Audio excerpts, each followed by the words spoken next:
Les conditions de travail dans le EMS où je travaille là actuellement se passent plutôt bien, mais j'ai travaillé dans un autre EMS où ça se passait bien au départ. Et puis au fur et à mesure, c'était un établissement en déficit. Ils ont décidé de changer le directeur. Ils ont mis un directeur financier à la place qui venait de la banque et qui n'y connaissait rien aux soins. Et du coup, tout a changé, le matériel a changé. C'était du matériel qui était de mauvaise qualité. Au lieu d'avoir 5 résidents le matin, on en avait 7-8 à peu près. Donc, comme ça se passe dans beaucoup de EMS actuellement.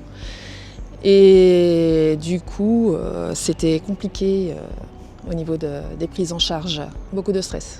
Le personnel aussi, ils avaient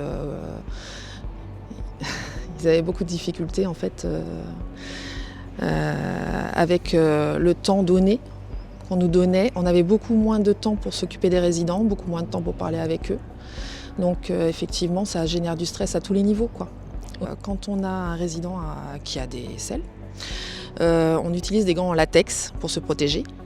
Et en fait, au niveau financier, on nous a dit que si on dépassait le quota, ils allaient nous remplacer les gants par autre chose. Donc en fait, parfois on avait dépassé le quota au mois de juillet.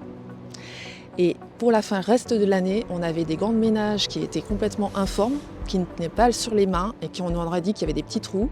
On avait l'impression que ça allait traverser à travers les gants, quoi, en fait. Donc pas confortable du tout. Et sinon, donc, on avait 2 gants de toilette bleus par résident le matin. Donc s'ils avaient des selles, on nous donnait des carrés qui se déchiraient sous nos doigts. Ça se déchirait, donc ça n'était pas du tout efficace. Je vais aller manifester le 22 novembre parce que les conditions de travail se dégradent, qu'ils ont besoin de tout le monde et plus on sera nombreux et plus ils auront de poids pour pouvoir négocier. Donc venez le 22 novembre, c'est très important pour les syndicats.